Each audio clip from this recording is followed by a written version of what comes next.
Good evening, everyone. Thank you for showing up this evening on this evening's episode of the Signal Boost, the Indie Comic Showcase episode. An idea so nice, I decided to do it twice in the same week. And as we did have some guests on Tuesday of this week in an episode of the Signal Boost, am I muted? I'm not muted, am I? No, you're good, I believe. Okay. Unfortunately, we can hear you. I hear you just Yeah, fine. yeah. That was the perfect response too.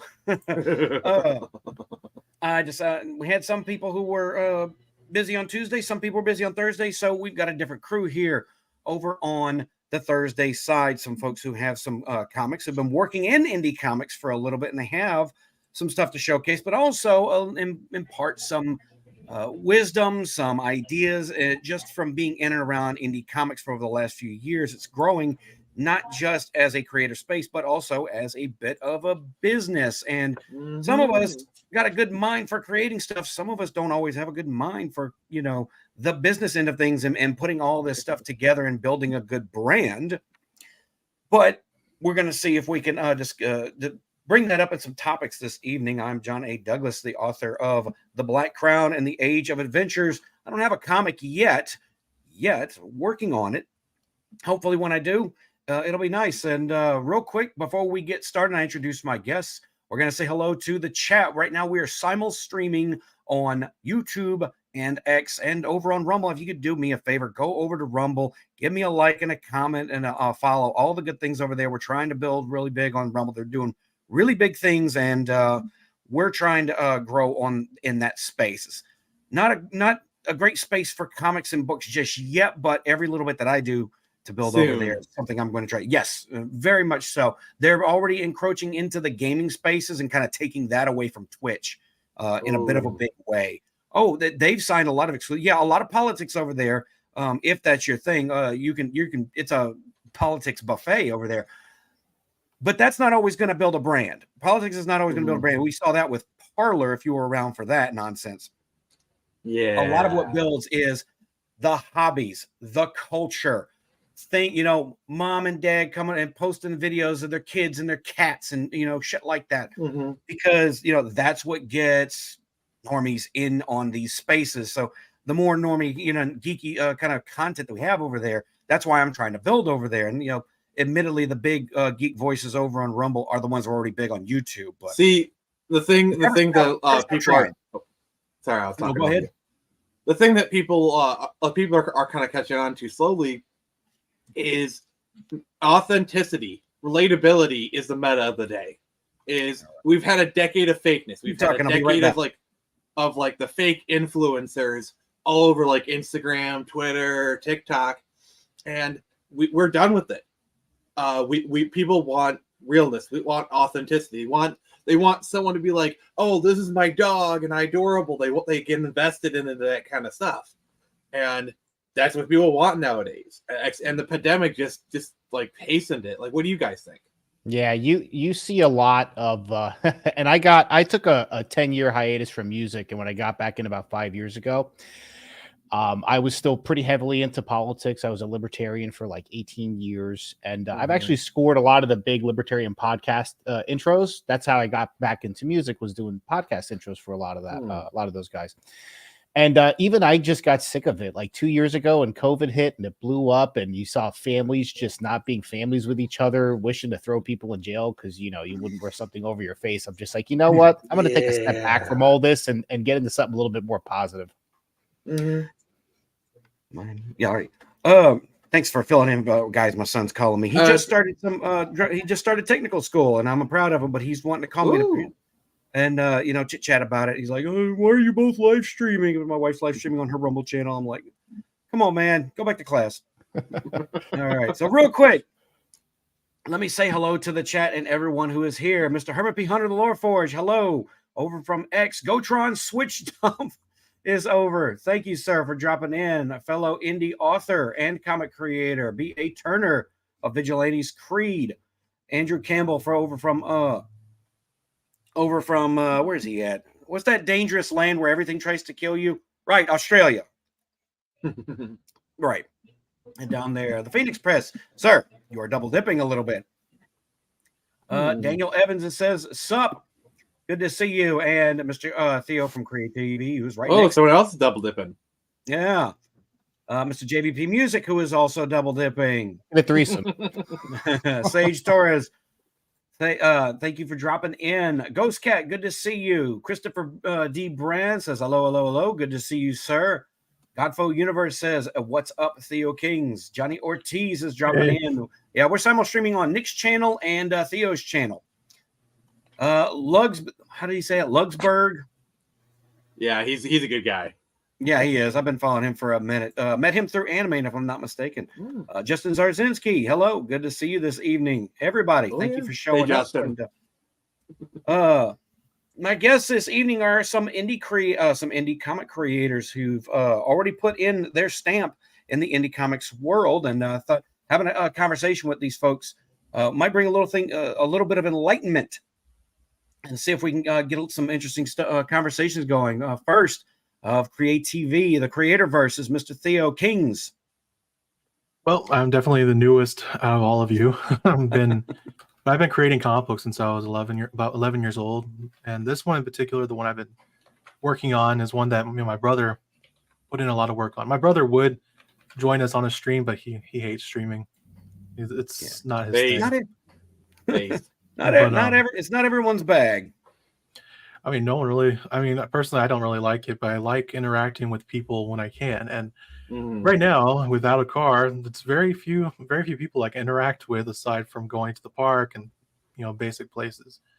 But this comic book has been something that it was a huge leap. It's going to take a huge leap of faith just to do it. But it was one of those things that was on the back burner for years. I've had it written, partially written. Like most people do, you write the first draft, and then my brother jumped in. He wanted to get on the ground running. He wanted to he really loved the character, and he came up with a name, and he came up with the look for the character. I just simply did the drawing and brought it to life. And then but more importantly, the character was one that it's supposed to be basically to kickstart a whole universe of characters. We have very many that we've created and have written scripts for multiple comic books moving forward. But this one in particular, I have it on Fund My Comic, and it's one that I'm looking forward to finishing. I have already 50 pages done that are, black and white out of 100 pages, and it's a 100-page basically graphic novel or mini graphic novel. And it's there's going to be 3 to start with, 3 books of this comic, each one 100 pages, and each one will also include 4 extra pages that are going to kind of preview other comic book series moving forward. A sort of glimpse into the future in a way, and it will also include a free poster print that I intend to. Some of y'all have already seen it on Twitter. And it's one of those things that I was working on a few months ago as a t-shirt design at first, and then I was like, why not a poster and a t-shirt design? So I'm going to use that poster as also a t-shirt, along with a few other designs that I have. And I have some bookmarks that are going to be included as well in this 100-page. That's why it's going to be $35 for the default tier. The first tier is $35, and that's comes with all that. And I'm also working on one thing that many people have yet to do when it comes to their character, and I'm actually commissioning a 3D model for a 3D print of a minifigure of the character. Whether the campaign succeeds or not doesn't really matter. I just really want to create this character. And what's his name? Shadowpunk? Whatever that guy is. That's the guy I'm going to commission from. Oh, yeah, that's the thing, because he does a lot of that stuff, and his stuff is really freaking good. Oh, yeah. I saw his work. It drove me crazy. I was like, I have to get him to design it. It's either going to be a 3D model or an actual action figure. I have the 3D printers. I've been practicing with them for quite some time. I have 2 or 3 of them, and I have a friend who has like 300 of them in his garage. Wow. Wow. He is. I'm gonna commission him, and so yeah, it's gonna be. Man. It's a lot. I'm really just it's one of those things that I'm thrilled to be creating because of the fact that it's not something that I thought I'd ever be able to do. I would personally drawing all the panels myself. My brother does the panels, the kind of arrangement, how he wants it to look, and then I draw it and I try to make it make sense when it comes to the fight choreography. I studied martial arts and took some choreography of my like training on my own when I was younger. So I know a lot of the panel, the how it should look and certain things. And when I was also younger, I took cinematography, so I know kind of how to frame certain things, at least how I want to capture. Good. Anyway, I kind of rambled. No, man, it's all cool. Also joining us this evening is Mr. JVP of Ruthless, a heavy metal audio comic. Been on my radar for a minute thanks to Royce from A Drink with Crazy. And we always keep missing each other when it comes to jumping in streams together, but it's good to finally kind of nail you down for a little bit, bud. Yeah, me too. I think it's coming up on a year we've been kind of playing touch and go, trying to get on a stream, but thanks for having me. I've been trying to get you on my channel, but I was about to say I just had the same thing with Nick. He's like, hey, can you come on? I'm like, I'm busy. And I'm like, can you come on mine? No, I'm busy. Back and forth ping pong ball stuff. It's sometimes for people who stream a lot, it seems hard to actually nail down time to get together and stream. It is what it is. It is. Yeah. My name's John. I go by JVP or JVP Music Online, depending on where you follow me. I do a lot of music. I've been doing music since 8 years old, and I guess as far as musical writing, I started when I was 18 with our band Metal Rain. Got my shirt and CD right above my head. Some good times there. Made it pretty big in South Florida. After that, we did a second band. Both bands got radio play. One band almost had a record contract. So I've always loved writing music. Writing music is my all-time favorite. Performing live in front of a crowd is a pretty good rush, but writing is like, where it heals the soul, right?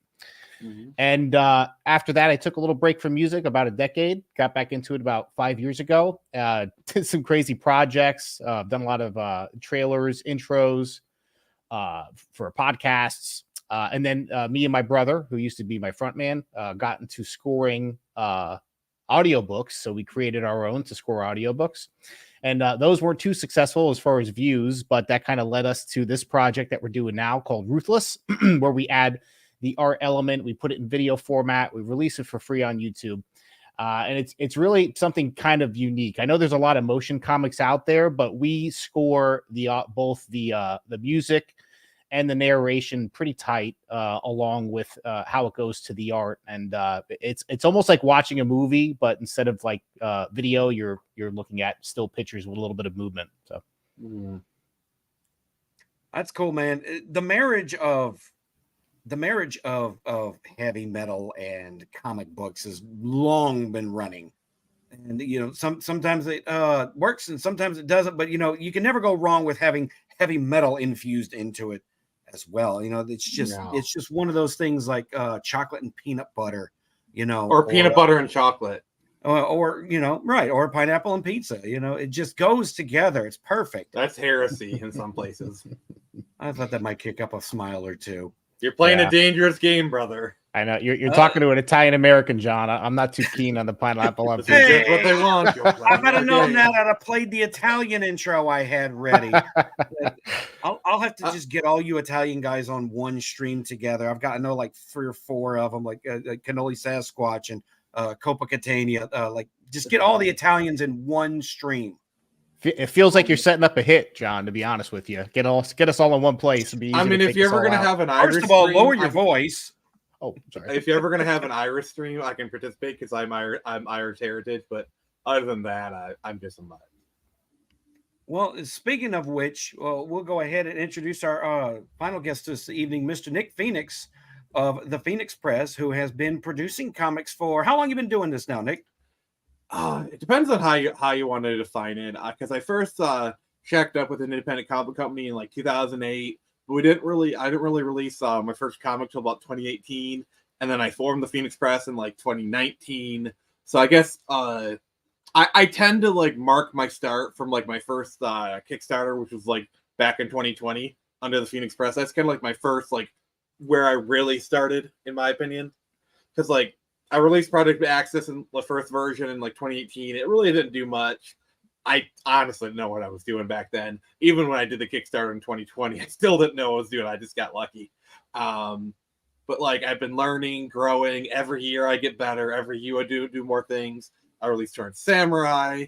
That thing was a learning process. If you just look at the issues, each issue, there's issue 2 right there. Like each issue is just like a process. Like I'd say it was by issue 3 I really kind of found my stride. Right now I'm working on issue 4, Torn Samurai, and then I released Screecher. That turned out to be like a big hit. Now that's like my flagship. You were prepared. You were prepared, buddy. I tried to. You still need to grab issue 2 though. Right. And guys, a couple of those were provided by Nick for review purposes, which again, apologies to everybody that I've been telling. I've been going you review all the indie comics that I have in my possession. I went through last week and finally read through all of them for the purposes of reviews. And this week, well, with my oldest kid starting trade school, and we have to drive him there and back, and the streams and everything. I've been, not to mention my daughter had her birthday this week and her baptism yesterday. Busy week, not great for video content making for some reason. If you could, real quick, you kind of give me like your quick thoughts on issue 2 of Screecher. For Screecher, here's the thing, Nick. How long have you been writing? This is probably like my junior or senior year of high school. Like how many years in culmination? 10 you don't plus, have to be I'd say. 10 plus. 10 plus. See, I can tell I've been reading and writing for a long time. Like, I've got 3 decades of reading a lot of books, a lot of comics. So I kind of I can kind of get a sense when, somebody is just at the start of their endeavor. You know what I'm saying? Mm-hmm. So your comics, they have a simplicity to them, but that's a good thing, because I see a lot of creators, both comics and indie authors, that try to make their first instance of creativity into the big masterpiece that's going to carry them through. You don't always have to do that. Your comics are simple and they're unpretentious, and that is a good thing. And they're fine. The only really thing that kind of struck me as weird, I think I mentioned this to you in a DM when I was reading Screech. I was like, I don't recall any character saying her actual name. And then I looked through the book and I was like, holy crap, you're right. And I looked at that, I'm like, okay, no, that's not a deal breaker to me. It's a weird oversight. But it's just one of them little things you can grow on. That's the thing that I noticed when I read through your Samurai comics too, is looking at issue 1, how it looks and how it reads in comparison to issue 2 shows a vast improvement both in the writing and the art. So you and your artist are kind of growing in the craft together. Yeah, issue 1 was primarily done by a separate artist. Brian kind of finished it. And then issue 2, he did all of that, but he was still kind of like being inspired by, like I say, like he was basing it off the original artist. And then in between issues 2 and 3, he did Screecher. And then I saw what he was really capable of. I said, like, holy crap, this guy's a lot. Like, I feel like I was kind of holding him back by having him being chained to the old artist. So when I did issue 3, I was like, okay, we're gonna like fully revamp this. Like, we're gonna just do like same prompts, but you're gonna do it through your filter. You're not bound by this person anymore. And issue 3 turned out beautiful. And we're doing issue 4 now, and he's gotten a lot more comfortable with this new style. John, you've seen some of the inks of issue 4. I'm going to share it publicly. But again, there's a step of improvement from issue 2 to issue 3. That is a part of the process that a lot of people don't really give creators a chance. And that's one of the things that I do as an indie reviewer and an indie creator myself, is I understand a lot of people are doing this, even if they've written other stuff before. This is still the first step into the the creative space, and giving an indie creator the space to grow and learn. And if you're still doing this, Nick, 10 years from now, your shit's probably going to be pretty good. You know, I hope I'm doing Let's this say- 10 years from now. right. And you'll have this body of work that can, shows where you started versus where you're going. Don't ever think that, where you start is where you're going to be at forever. That's what Yeah, I think it's especially some indie critics that I don't want to get into a lot of the dramas that's going on. There's some who are out there going, well, this comic sucks. Okay. But the creator is still going to be creating and is going to be learning. And yes, if you take good faith criticism from people who are willing to give you good faith criticism, you will end up learning and you will end up getting better. It's the same process whether you write books or comics. I think that I think you kind of hit the nail on the head. Like, that's kind of an issue in this space. Is there are people who give good faith criticism, and there are people who just give criticism as a form of like content, ego, drama stroking. But on the same token, there are people that even when offered good faith criticism, they can't handle it and they get all defensive and whatnot. So it's a both sides argument right there. We need more people to give good faith criticism, because there are lots of people who do, but there's also a lot of people who don't. But on the flip side, we need more creators who can take criticism. Right. And look, from my perspective, when I was writing as a hobby writer through the 90s, okay, and I started at 13, so naturally you can assume most of what I wrote in my teenage years was not great. Okay. Oh, I still have some of my writings from the late 2000s, and no, I think I have like some high school writings, and they're not stuff that I would want anybody to read and then judge me as a creator now, because I've written novels that did not get that I did not put out there. I've written and half finished novels because it was a process in learning how to, learning the process of writing a novel and getting it right. And when The Black Crown was done, I just got it, and that was it. But and probably the most important lesson that I learned throughout those early years is that, well, your friends and your family are not your audience, and they're also not going to be a great place to source unbiased opinions about your work. Yeah. It's a harsh thing, but it's true. Every creator needs to bomb in the beginning, right? That's how you get better. And that's just not writing. Like I talking about the bands before, when we started our, the bigger band that we were in, it took, 6-7 months before we started to just pull a couple of people out that liked us, and just bombed all the way there, to the point where there was 2 people in the crowd and our mother, kind of one of those situations. But mom, you can always mom. And if you look at like the original version of Project Access, the one that I released with the old company, it does not look good. It is like barely presentable. And then you look at the version that I did, where like I kind of redid a little bit, it looks better, but not quite ready for prime time. And then like, it's like, how like we have a tendency to look back at our old stuff and cringe. That's actually a good thing. Because actually, if you look back at your old stuff and don't cringe, that's when you should get worried. Yeah, because you have an understanding, and you may end up reaching that creative plateau where, unless you're striving to get better, you're in a very good, comfortable place. I'll use Blaine Lee Pardoe as an example. That man's in a good place creatively. He's comfortable in what he's been doing, and he's been doing it for a long time, very competently. So that's why he's got 6 books coming out a year, putting the rest of us in the author's shame. Thank you, Blaine. I'm sure if Brandon Sanderson pulled out writings he did 10 years ago, right, it would probably be like really good. Have you ever heard how many books he wrote before he was actually published? That 14. dude is wow. I only know him because he finished Wheel of Time. That's all I know of him. So right, but now he's not only one of the most prolific fantasy authors, he is arguably the top dog in the industry. We're not counting Mr. Martin, because he does not finish his books, and we're not getting into that though.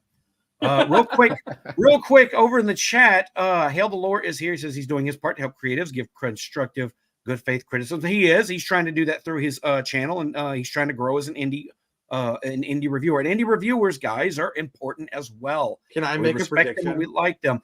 Can you make a prediction? Can I make a prediction?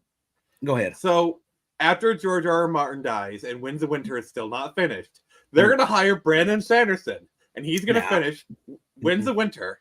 No, he won't. And then the last whatever books in 2 years. I think Brandon it seems Sanderson the is a dreams of Mormon. spring.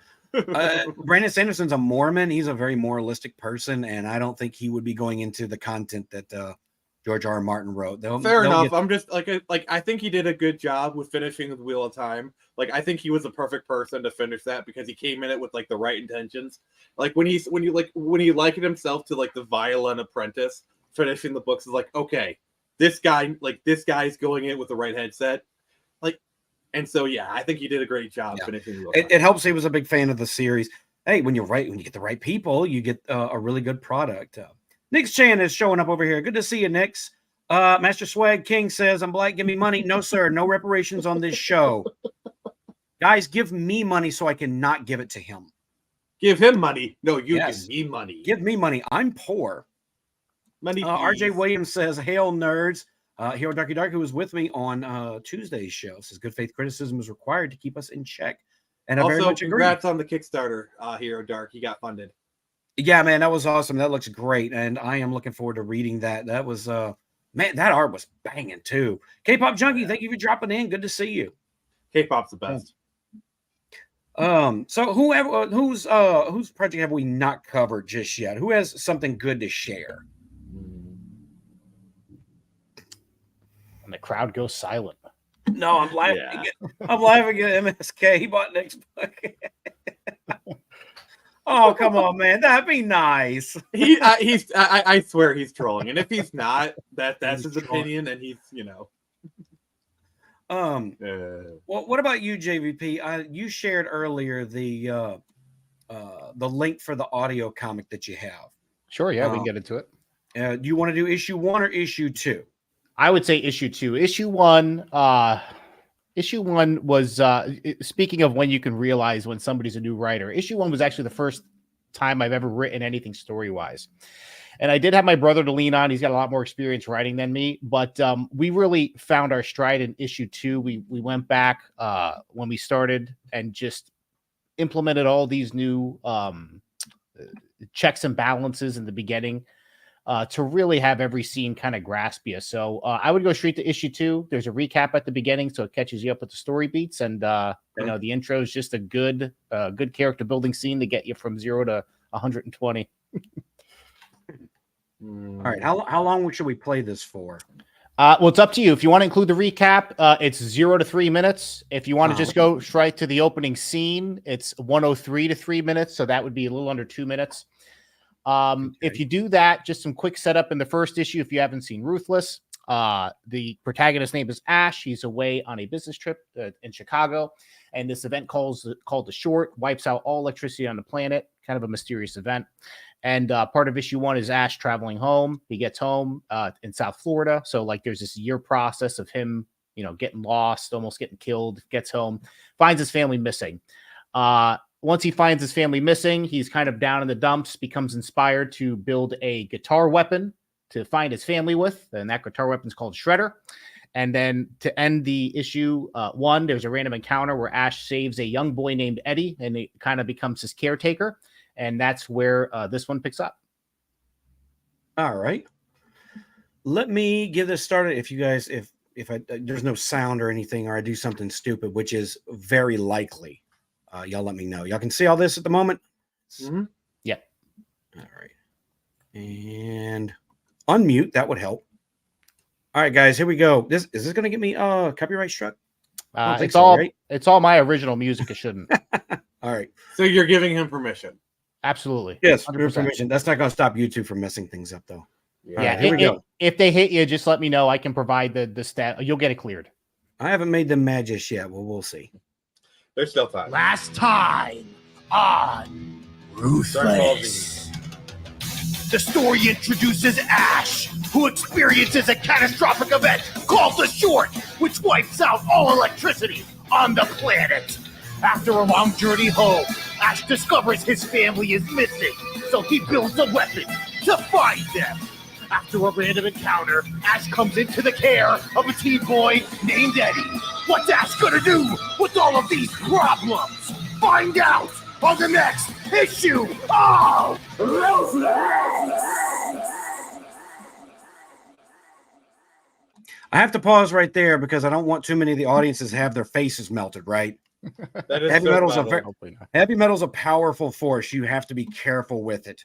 The uninitiated, might not be able to handle it very well. Yes, with great metal comes great responsibility. That's a Yeah. great quote. JVP, you should put that on a shirt. Yeah, there you go. I did Copyright Phoenix Press 2024. Give me money. for the music nerds. This is actually atypical of metal nowadays. Everything is done in standard E, so kind of old school 80s thrash tuning, and I think that helps make it not too dark for somebody not accustomed to metal. I think there's a little bit of attraction there. So You will put it in drop C like the rest of them. no, maybe D, but never C. I don't understand any of that. I understand I'm a little so- bit of it. I am so musically uninclined. It's not even funny. Like one of the people was chatting, like me and JCP have a guitar battle. I'm sorry, JCP would wipe the floor with me. I am like very casual with my guitar playing. JCP would like demolish me. Like talk about face melting. He would just turn me to a fine powder with his pedal. Probably. I'm would. not worthy, sir. I am not worthy. Oh, It's all fake news. All those guitars in the background, those are just repainted Guitar Hero guitars. that's it. He can Like play it if you on look at medium, my though, guys. background, I got one, but that's about it. No, Nick, that's your air conditioner. Okay, that wasn't funny. Let me play the video.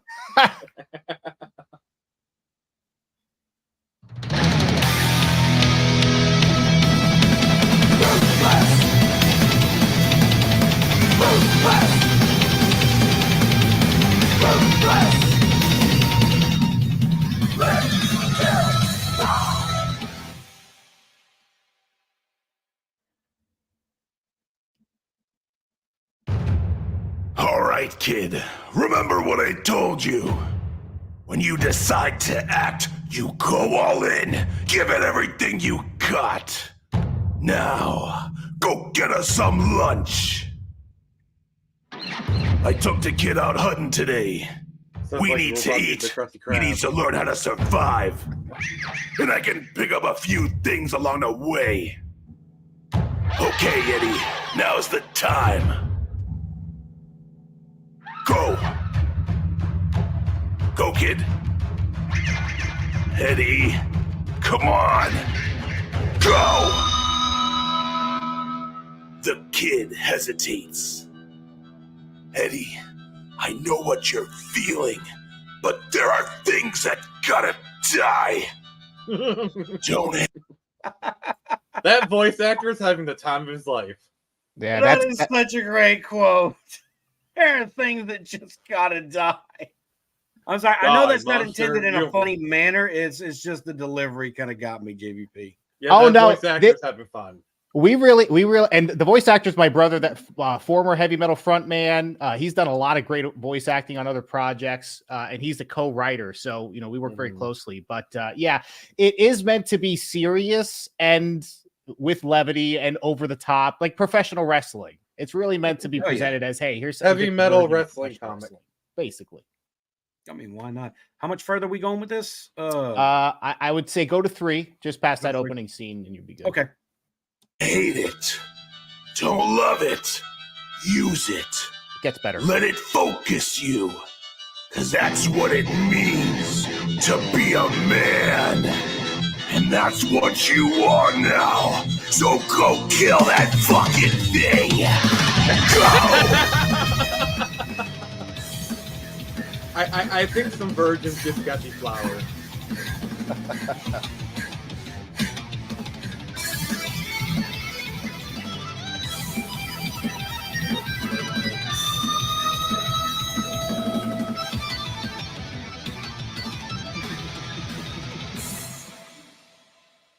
Shit. Despite Eddie's miss that round, we end up catching 3 for the day. I've never seen him this happy. Iguanas. Perfect time to break out the Sassone packet. Can I just say, the only bad thing is it's a shame Lemmy is not alive because he would love this comic. That's Well, how Like, I I'm imagine- serious. Lemmy would be all over this. something I can cheat on, because like again, I've been writing music for a long time, so I'm more of an emotional writer that wants to make people feel than a smart writer that can make people think. So I know where my strengths and weaknesses are. So that's the approach I take when kind of writing the story out. And what I can do, like, so if you really look at that scene as a whole, it takes the kid out hunting. They hunt iguanas. They're not exactly the hardest thing to hunt, right? I got 20 of them outside of my house tomorrow morning. I could kill all 20 if I wanted to. It's like the But ducks Must of the be in pond. Florida. Yeah, right? it's South Florida. It's Because it's I heard they have that problem. People putting their reptilian pets in the swamps, and now they're an invasive species. oh yeah, well there's tons of iguanas here, but yeah, that's how the python they were just unreleased. Now the pythons overrun the Everglades. They eat alligators. A python will literally eat an alligator.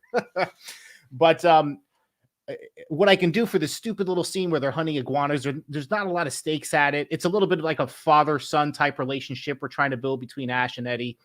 But I can raise the stakes with the music. I can kind of like ramp it up with the music and kind of get you there. But the reality of the scene is not much is going on. It's rather simple. It's just like a character building scene.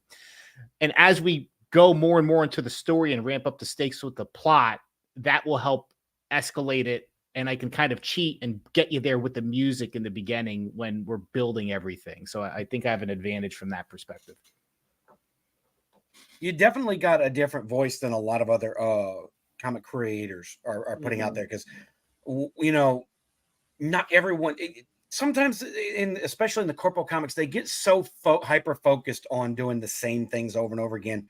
You've got to do it their way, and there's very House little room styles. for that kind of experimentation to do something radically different. And that It's like they there's lock always you a into the limit. house style. Yeah, exactly. This is it. We're Marvel, and this is how we've always done it, and this is how we're always going to do it. And that mindset.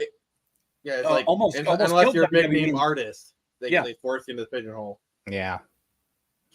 That was part of my problem. Why I was never successful musically, because once you start making connections, everybody has an opinion. Oh, you should calm down on the metal, do some singing. They always want to change it a little bit to make it more mainstream. And like the old, if you're a metalhead, you don't want to be a sellout, right? Well, because once you're a sellout, once you're Metallica releasing the Black Album, not that the Black Album's bad, but let's face it, a lot of Metallica fans were pissed off when Black Album came out. You kind of become a sellout. Yeah, there you go. You never want to be a sellout. So I think that's kind of how we do our project. It's completely unaltered by any outside forces. It's me to start. My brother has a lot of input. It's like 55-45, and we just go from there. Yeah, the problem is when you get into like these big like corpo kind of creation, whether it be like Hollywood comics, is there's always going to be one person who wants you to make a little change, and it doesn't even make sense. But they do it because they want to point to say like, oh, you see how the cape's blue? Oh, it was originally red. I told them to turn it to be blue. I did that. They want to put that like their stamp on it. They always want to put like their grubby little fingers in it, and that's why you have all these stupid changes in like these movies or the comics. It's like once they see that, like it's like every time. It's like first game, they left us alone. We made a hit. Sequel. Oh, now they're all like micromanaging us. Why did this sequel fail? Mass Effect 2. Perfect I example. said Mass Effect 3, but yeah. Well, yeah. Well, it started in Mass Effect 2. It blossomed into full-blown retardation in 3. There's a lot of people say Mass Effect 2 is the best one in the series, so I don't know. No, it lost a lot of the heart that was in the first game when they didn't have the big studio interference coming through. But that's a discussion for another time. It's not a gaming. Plus, I think. Sorry, you go. Yeah, go ahead. I was about to say something, but yeah. But now I lost my train of thought. It happens very easily, believe it or not. Yeah, I'm not helping. I will go to the chat and say hello to Bat Sauce, who is here. Gives us a beat. Christopher Brand says, I was never successful musically because I can't sing or play an instrument. I know that pain, Christopher. I have no ear for music whatsoever. So, when it comes to my music taste, JVP, I am as normie as you could possibly imagine. Like, he likes the Black Album. There's some good songs on it. Yeah, I like it. Like Metallica. To be honest. If it was a rock and roll song in the 60s, 70s, 80s, some of the 90s, or if it was on MTV in the 80s and 90s, that's about the extent of my. He likes Enter Sandman. He likes that song. I did for a while, but like after you've heard it for a while, I'm like, some songs are better than this. I can see. I know enough to understand why metal fans look at Metallica the way they do, and why normies consider Metallica, like the perfect example of heavy metal. But that's neither here nor there. Brian McCobbin says, hello, hail, you handsome heroes. Thank you, sir. Thank you for acknowledging my handsomeness. I'm carrying most of this. Me and JVP, I think, are carrying on this side of the screen. You guys got that. I'm sorry, John, but me and JVP are carrying the beard game for the rest of you two. You got a point. JVP's beard game is on point, man. That's real good. Theo's got the Wolverine mustachios, the mutton chops, man. You're muted, Theo. Like JVP is like wins the beard game, but I am like the runner up here. So yeah, yours is definitely longer. It takes a lot of work to do this. I wouldn't recommend. Yours is better groomed. You have it much better groomed. So I tried to do it last year or the year before. Grow the really good Viking beard, and it just didn't work. It's too much work. It's too much effort, and in the end, the beard just kind of goes down and explodes outward. Yeah, and it was too much trouble. I looked like a great Santa though, and the kids loved it. See, my thing is like I had like a goatee for like 10 years, so like this area is like really thick. I only started growing out my sides like maybe 2 years ago or something. So that's why. They're like a little thinner if I turn my head. Get it there. It takes a while to grow in a beard. I had a patch just like go missing, and it took like a year and a half to grow back at it. But it grew back eventually. But beards are weird sometimes. Yeah, this portion grows like really fast. I have to trim it like once a month. But this portion, I'm still training. Yeah, I've never been able to grow this part right here. I don't know why. It's just. I got the soul patch, but that does nothing. I'm good with the Riker though. It's sleek, it's professional, and it fits with my occupation. Can you do the Riker maneuver? Yeah, that's what I told my wife. It's called. She don't know no better. Theo, man, I want you to tell me. No, MSK, I'm gonna put you in timeout, dude. You're worse than you. Arno, We need to just get like a spray bottle, a spray bottle of water. Bad MSK. Bad MSK. Theo, man, tell me about your creator verse, bro. Let's get in on your comic for a little bit and the inspiration behind it. We're still having audio problems with Theo. Uh-oh. I don't have him muted. I have me muted. I had me muted most. He was having an issue with the mic before, I believe. Yeah, MT audio. Wait. No, I don't want a cheese Danish. Thank you. Okay, I was like, what the heck was that? I thought it was a chicken nugget for a second. Try now, Theo. Uh-oh. I'm going to wait for him. He is not coming through. He tried turning it off and on again. Yeah, let's try. Theo, I'll let you fool with that, and we'll move on to Nick for the time being. You can see if you can get that working. What? I know. Nick, you've got comics. Tell me about them. Yes, so I have plenty of them. So my main two are Torn Samurai and Screecher. Torn Samurai is a story of like a futuristic kind of cyberpunky thing. So you have a samurai from feudal Japan gets transported to the cyberpunk future 2100. Left stranded in the mean streets of New Detroit. Now he's got to kind of find his way. It's like a manga-inspired, black and white affair. Really great, really violent. It's got the curse words. It's got the boobies. Everyone loves it.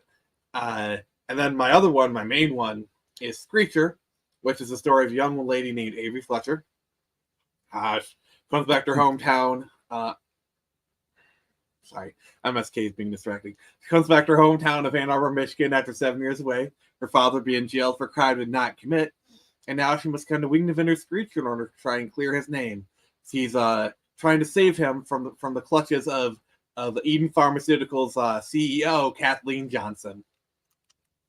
And yes, it is what you think it is. We were talking before the stream started about your cover artist here, Xevious, and he did a bang-up job on this cover right here. This is This is pretty good, man. He killed it. I gotta Yeah. say. I gotta agree. One thing I really liked about Screecher when I was reading is I do like the suit because it's distinctive and it's unique and it kind of stands. It doesn't look like you're trying hard to emulate someone else's style suit or anything of that matter. Like you can definitely tell it comes from the Batman lineage. Like you can definitely tell I'm Yeah, coming from that family tree, but I'm in no way ripping it off. Right. And the owls, and that because Lord, everybody ends up trying to do that at some point. Everybody's like, I've got a great idea for a vigilante crime fighter that tries to make people afraid of him. It's like, okay, oh, so it's just like Batman there. Trying to find what makes your character distinct is something that indie authors, and indie comic creators all end up having to try and fight with. What in comics more so than novels, the visual part of it is almost more important because it has to communicate more at a glance than anything. And with me, one of the things I think helped me is so a lot of indie creators are inspired by like 80s, early 90s comics. Like if you look at that, it's very much kind of like the comic boom, kind of stuff. For me, I'm a little bit younger than a lot of these people. I'm still 36, but like I'm more like late 90s, early 2000s comics. Like your Nightwing, your Young Justice, your Ultimate Spider-Man, Ultimate X-Men, that kind of stuff. That's more of the comics that I loved. Like the Titans, So I was trying to do a comic book in that mold. Like the Chuck Dixon era Nightwing kind of stuff. And if you kind of look at the comic with that kind of in mind, you can definitely see where I was going with that kind of mold. Where the stories are simple, but like they're mature in a way where it's like I'm not trying to hold back, but like I don't know. It's like content wise, I was trying to go for like a BTAS kind of level where mature storytelling, but still appropriate for people because Screecher is my all ages book. Because Turn Samurai is a 17 plus book, and the problem that I was running into these cons where I had people say, "Oh, I love Turn Samurai, but I'm buying for my son or daughter," and your book literally says for mature audiences only on it. So I wanted a book that I could sell to like the kids or the teens, basically everybody. So I created Screecher, and as far as like you talked about the suit design. Basically, my approach was kind of like to like combine different elements from a lot of different heroes I'd like. So the way that I say Screecher is a mixture of like 3 different characters. You've got Batgirl, Moon Knight, and then Dove from Titans. Like Dove, I basically just like took her cape and gave it to Screecher. Moon Knight, you can definitely see it in the hood, and like with the eyes. And like Batgirl is also kind of inspired, like slightly with the colors. It's like an amalgamation of that with owls, and, different elements here or there. But that's basically how I created Screecher. I would have guessed a little bit of Stephanie Brown with the color scheming that goes on in the costume. Yeah, and others have said Raven. I wasn't thinking of Raven when I did that, but like I am a big Teen Titans fan, so I would probably say maybe there's some subconscious inspiration there. But like looking at Stephanie Brown and spoiler, like actually I got to admit, like the a lot of the like the hood design, especially for somebody like Stephanie Brown was on my mind when I was creating Screecher. I will be honest with you, it wasn't like my main kind of inspiration, but it was definitely something I was looking at. Let's spoilers outfit. She didn't get to be Batgirl. I mean, Robin for very long in the comics. I was always kind of that always kind of turned my head sideways a little bit because she was Batgirl for a hot minute though. Was she? Yeah, after Batman died, like because like there's like this 2-year period. Oh yeah. After Bruce died and like Dick Grayson was Batman before Bruce came back. What's that meme? Everybody disliked that. You've become Apparently, vilified in the community. I didn't like the idea of it. Apparently, her trades were selling really well. We're talking about Stephanie Brown. I actually really like that kind of era of comics because you got like Tim Drake as Red Robin, parading around Europe trying to find Bruce, and like he's like League of Assassins, like Ra's al Ghul calls Tim Detective. Like I don't know, it's just kind of an interesting time. I like because it's like new ideas. I ended up collecting that particular run, the 2000s run of Teen Titans. Because one thing I really like is getting in on a comic universe or a show or something from the ground up, right? From the very start, because I hate going back and trying to play catch up. I've been doing that for 3 years with Critical Role because they're on their 3rd campaign and I'm still binging campaign 1 because I know it's 120 episodes, and each episode's can be anywhere between 3 to 4 hours long. It's like, it's exhausting. Okay. Mm-hmm. I'm almost there. I'm at like episode 95 and it goes for, I think, 120 episodes for campaign 1. And then I'll be caught up with all their stuff once I get the one shots out of the way. And by that point, I might actually have lost a lunch because I got to admit, campaign 3, I know you guys probably don't care. Campaign 3 is not as good, and it's starting to starting to bleed through with a lot of other people who watch it. Even their regular fans are going, this is kind of a slog here. I'll be glad when Critical Role is not a thing anymore, because the Matt Mercer effect on D&D is very real. Yeah, it's hit a lot of people because they're like, you don't have to be an actor to put this on. You don't even have to put on a performance. You can just say, hey, the shopkeeper sells you a health potion. In Critical Role, how they would do it, because it's more entertainment than game. They do like a 30-minute role-playing session with Matt's quirky voice of the week. Yeah, but that's not for everybody. Yeah, the problem is the two worst things that happen to D&D are Critical Role and Stranger Things. Is because you had people going into comic shops, especially the Stranger Things people. Like, they go into the comic shop and they expect to play D&D, but like the D&D they're playing in Stranger Things is kind of like a bastardized 2nd edition kind of, and they expect like that kind of flavor, and they're not getting it, And then the Critical Role people, like Matt Mercer, is a great DM. There's no two ends, but he's just like he'll admit, I'm just one style of Dungeon Master. He'll straight up and say it. Like, he is a good DM, but that's not the only way to DM. And people want like they want Critical Role. They want that performative aspect when it's just, that's not D&D. Isn't D&D going through some financial troubles right now? They're gonna probably get sold off to some Chinese. I think I'm an old school D&D player. I've been playing since I was 15. 2nd edition, 3rd edition, by far my favorite. I played 5th edition once with Ryan Howard. 1 second, I'm gonna go grab something so I can flex. Sure. I was actually interested in asking you this, John. Did you play 2nd and 3rd edition? Did you play back in the day? No, I did not. What happened was it was always this thing that I was never really around. I knew about it. I knew about the cartoon. I knew it was a game, but I was never at any point in my life up until a few years ago anywhere where I knew anyone who played it, knew where to buy it, things like that. You know what I'm saying? And and until I actually started watching Critical Role, I didn't really get how to play D&D. I learned to play D&D by first watching Critical Role and by the sweet book.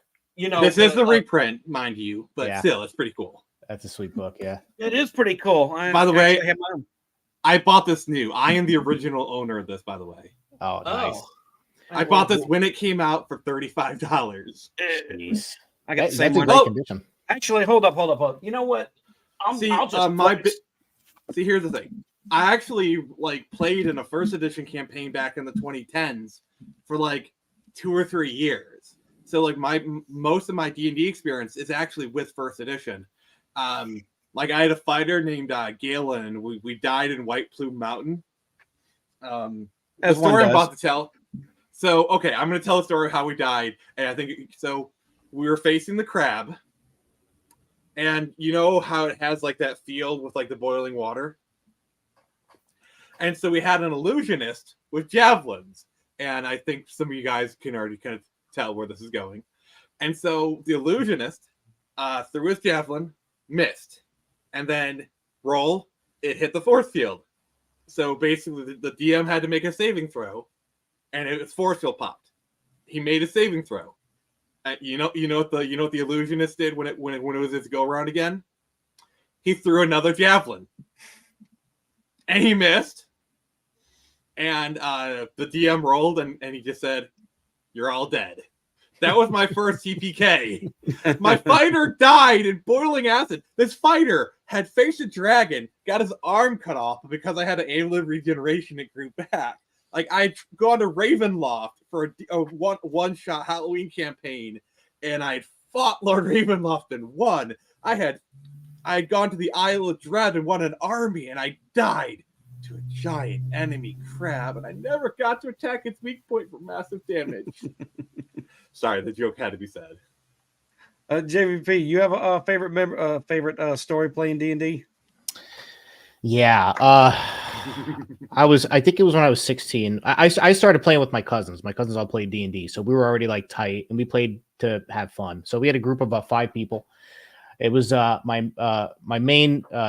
my first gamer tag was in D&D. It was a bone. I was just a straight warrior. I had 2 swords, dual-wielded bastard swords. One was a Vorpal. And we were fighting a dragon. We went through like world, like god killing, because we hit level 20. We played that campaign for a long time. Hit level 20, this is the 2nd edition. Went god killing, and we fought like this godlike dragon. And on round 2, I think I rolled a 20 with my Vorpal and decapitated the dragon. And the DM was pissed since he killed he came back after us, the next god that we fought. But yeah, he was pissed that I just destroyed his in 2 rounds. Like that kind of reminds me of like my friend told me, it's like, so my DM, he had this plot device. I swallowed it. Players are good at that, circumventing the DM in ways they couldn't imagine. That is one of my favorite stories. When I was running my group, I had created this island with this fortress inhabited by a undead warforged that they were going to have to go in and clean out at some point. It was intended to be like, hey, here's this fortress. And my thought was they can come back to this a little later when they've got some more clues and clean it out, and it'll be their fortress. And I had tried to make this thing as impregnable to 3rd level players as possible. I had like a 50-foot empty moat. Someone busted the condom, didn't they? What?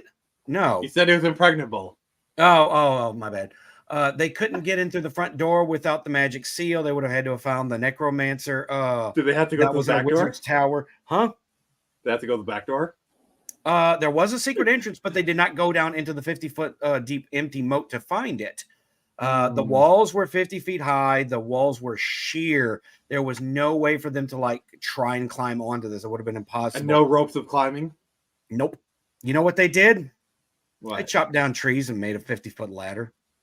So speaking of rope climbing, one of my favorite moments is Isle of Dread with like the dinosaurs. So we had an elf. He had a rope of climbing. What he did is he snapped the rope like we were facing a T-Rex. He snapped the rope of climbing, and he flipped up, and he got to backstab a T-Rex. Nice. Theo, did you play any D&D? Sadly, I'm not like you geeks. No. Oh, I am hurt. No, actually, I played Warhammer most of the time, but even then... Oh, you're even more of a nerd than us. Yeah, but no, it's... Warhammer 40K was my favorite thing for about 5 to 6 years when I was 15. But none of my cousins or friends wanted to get into it, so I just kind of put that to the wayside to focus on more athletic things for a little bit. And then Stuff that actually got girls. Not really. Oh. No, the girls that I would have gotten were all church girls, so none of them. Well, I mean, if he's playing Warhammer, girls. I think it's pretty clear he's not getting girls because, like, all the money he would spend on girls, he's spending on Warhammer. So yeah, at least he's spending it on Warhammer, not on worse things like crack or something. I sold all of it eventually. I mean, okay, what's worse, spending money on Warhammer or OnlyFans? Oh, OnlyFans is worse. Completely. Yeah, come on now. At least there's some value to be had. Yeah, if you spend money on Warhammer, at least you can hold the plastic in your hand as opposed to just watching the plastic on a video. So. Oh, I was waiting for somebody to make that joke. Man, that was good. But no, when it came to any kind of RPG type games, anything like that, it was Warhammer. I actually made one when I was younger. It was kind of a fun fantasy type game, but with a bit of sci-fi interlay to it. Similar to Warhammer, if you look at some of the, depending on what set you get, but for the most part, it It had that. It was very fantasy-like, but in a setting where basically thousands of years in the future, and basically the world has collapsed, and you have that they look like whimsical characters. You have elves, yeah, but these are actually mutants. They're mutations. They're mutated humans who have now taken on these different traits that are very similar to fantasy, but they're not. They're just human. They're mutated individuals. That was kind of the RPG that I had made as a kid. No one understood it at first until I explained it to them, but there are plenty of myth. Like there's a book series I think called the Shannara Chronicles. Shannara Chronicles, it's pretty much that same exact element. Thousands of years Didn't in MTV make the a future. show about it? Yep. Yeah. Yeah, nobody liked it it, was- apparently. It was bland, and the characters were just. They try to make evil look good, and that's one of those things I'll never. Yeah, that sounds like MTV. Yeah. Well, Reminds me listen, of guys. Legend of the Seeker. Reminds me of what they did to Legend of the Seeker. Oh, don't get me started Oh. on that. That was something else. Probably the only TV show I've ever seen where everybody was miscast. Like Yes. nobody fit the roles that they were supposed to. I love Bruce Spence, great actor. He was not Zed in any way, shape, or form. I think that the Confessor. He was kind of had pretty- the look of Zed. Like I've only read like a little bit of Wizard's First Rule. Like I'm sorry, Terry Goodkind writes so bland. It just He could be a I'm whole sorry. stream by himself. I hate to say. I'm I gonna. mean, give I'm you a guys- Robert Jordan fan, so I can't talk much. Yeah. Well, listen, guys. I hated to do this. We usually go for a little longer. My son's class is going to be ending shortly, so we're Okay. going to do a quick little before we send off. Give a shout out to everybody's creative efforts and what they got going on. We'll start with Nick, and let me say, what did you want me to show off? Your My red bubble, like you're talking got it. about my merch designs. Let's show off some of these T-shirts I got. Here we go. Yeah. His merch stuff is on point. I like these designs, especially the Screecher shirt. That's nice. Oh, Yeah, that was actually Xevious' idea to kind of like just put the logo bare, kind of like a Batman logo kind of thing. Yeah, it works. I think it works. Mhm. Yeah, I agree. It works. And you've also got a Patreon, if I'm not mistaken. Mm-hmm. That's for where you your can buy, you can subscribe to it. I post full pages of my comic. I just do panels publicly, and you can actually buy my ebooks there. But if you subscribe to the $5 tier, you get them all for free. And then I post my videos early there. Like I'm going to be releasing Comics Watch tomorrow, but if you subscribe, you can actually watch it tonight. And then also because I'm doing a new form of Comics Watch, like I edit it like audio. I release the full unedited audio as a podcast on the Patreon, and that's only available through the $5 tier. Very cool, man. Theo, he has a YouTube channel, guys. If y'all want to go and subscribe to it, what kind of content do you put up there, Theo? Well, I do mostly draw streams, and I do a lot of I do some commentary on books that I'm reading, whether it's indie, whether it's I tried doing mainstream for a little bit, but it was kind of there was nothing to read. There's nothing good, nothing worth paying attention to. So I've promoted a few books here and there and a few comic books, but also my brother talk about the work that we're doing when it comes to our work, our comic books, and kind of go into detail on that subject for a while. Like with Create TV, the whole point of that was that we promote creative works in a television format, and that's something that's going to be happening more of pretty soon with animation that I'm working on. And so some 2D animation mostly. Nice. Right, righteous, man. And look, I forgot to mention, Nick also has a YouTube channel where he streams as well, and occasionally gets other indie idiots like myself on there when we can make that happen, as well as One day. one day. It'll happen. I'm coming. Hold on, honey. Where in the hell was that? Here it is. JVP also has a YouTube channel where the comics that we looked at earlier, that intro, that's all available on his channel. Yes, sir. The YouTube channel, Twitter, that's it. Keep it nice and simple. Check out Ruthless. That's my main project. The only other thing I'd actually want to shill is if you go to ironage.media, King Richard from Iron Age Media put together an extended play EP with some independent Iron Age musicians. You got myself, Evely Music, Chill Kid, AC Pritchard, and 365 Infantry, Jacob Calta, and we put out a 6-song EP. I don't know if there's any CDs left. He had some CDs printed, but I believe they'll be available for digital download as well. But the EP came out really good. I would definitely check that out. You would definitely help out a lot of artists, and it's something that really I don't see anybody else putting out EPs in any kind of space. So pretty unique. Yeah. The Iron Age only has a couple people putting out some magic The stuff. fire rises. Real quick, before we get going, guys, I want to thank you, Hail the Lore, for dropping those links in the chat. I'm a little busy trying to get everything Dude's a going. legend.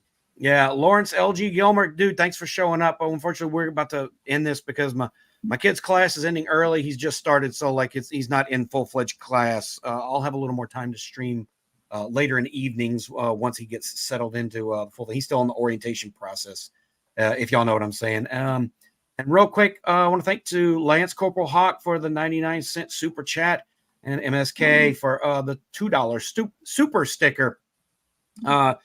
Thank you for the reverse reparations, man. I appreciate that. Got to cut this a little bit shorter than I'm used to, guys. But I want to thank everyone who come in. Nick, Theo, JVP, you guys are fantastic. Always welcome back on my channel anytime. And looking forward to all your projects, all your comics, everything that you guys got coming in the future, now in the future and in the past, in the present, across the multiverse. So thank you guys for showing up. I appreciate it. Thank you. Thanks for the invite. All right. Until then, guys, got to get going. Hail the Iron Age. Hail. Hail. This concludes our broadcast day. Viewers who found anything about today's stream objectionable are reminded to suck it. Thank you, and God bless America.